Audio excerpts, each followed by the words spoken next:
The mission of culture is to complete what is indeterminate to human nature and to adapt each individual to confront the immense variety of circumstances that his life presents to him. Therefore, culture betrays its mission no more seriously than by turning against nature to deny it, as the most influential cultures of our time do. Without being really aware of it, the contemporary sees the natural being as the fortuitous result of blind impulses of a fundamental matter, obeying some unexplained laws. The man of today, unlike that of yesterday, does not recognize in anything an essence to which its good would be to conform. As absurd as it is, this negation of nature finds appearances to support it, truth to which it resembles enough to take them as witnesses. Paradoxically, for example, the path that leads to the denial of any nature starts from the provision of several essences to each being.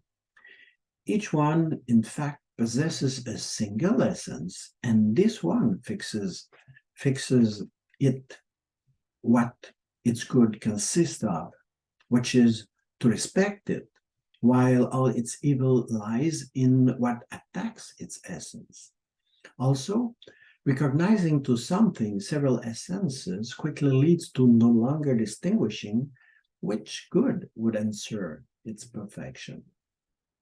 The inspiration comes from the fact that each being, especially the most complex, combines several natures, principles of changes not always clearly complementary.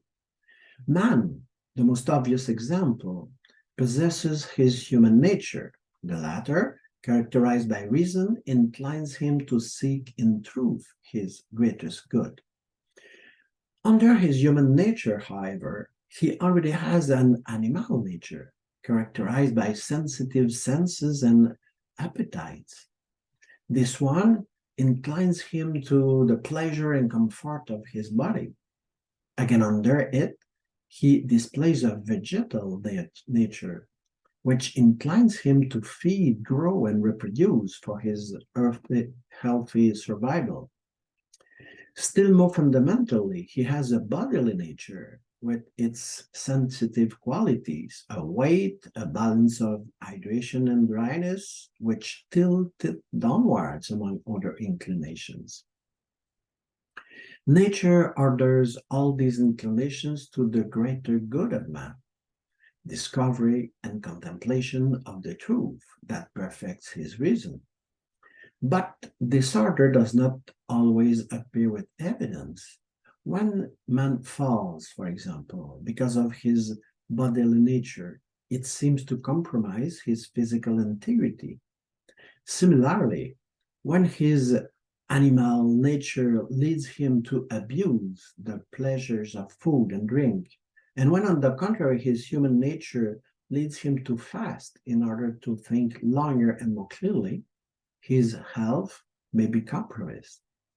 Also, the animal inclination to overnutrition compromises the search of truth, which is also regularly compromised by his inclination to feel love and hate, desire and repugnance, pleasure and sorrow, fear and audacity, and many other passions beyond the happy medium that righteous reason imposes. Even looking only at his reason, curiosity and practical concern almost always depart him from the most satisfying truth. This affective nature, however indispensable it may be, is so unlikely to manage that such illustrious people as Buddha and the Stoic philosophers have suggested doing everything to annihilate it. This opposition of inclinations seems to make it doubtful whether man has a definite essence. It also generates other confusions about other beings. When the imagination of the monkey, for example, or the instinct of the bee make them use instruments to obtain advantageous results, one is tempted to credit them with an intelligence, however foreign to their purely animal nature. In the same way, aging, altering, corrupting, suffering from every blow received, contracting myriads of diseases also constitute in all living beings natural inclinations, inherited from their bodily nature. They are hardly reconciled with their vital inclinations and the good they aim for. Sages as distinguished as Socrates and Plato have deemed this bodily nature a cruel punishment and a prison from which to escape as soon as permission is obtained from the gods. They believe the essence of man limited to his spiritual and immaterial dimension.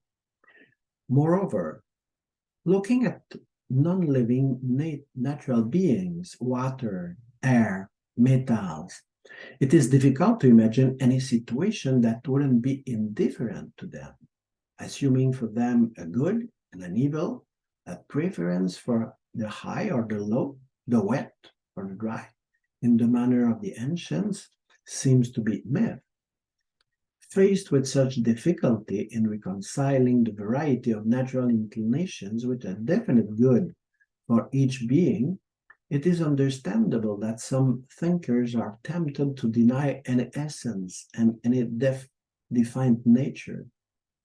But such denial entails extremely disastrous consequences on all levels, moral and political, practical and speculative. Let us point out at once the total relativism that motivates any education to virtue, any concern for a common good, and a search for permanent truth.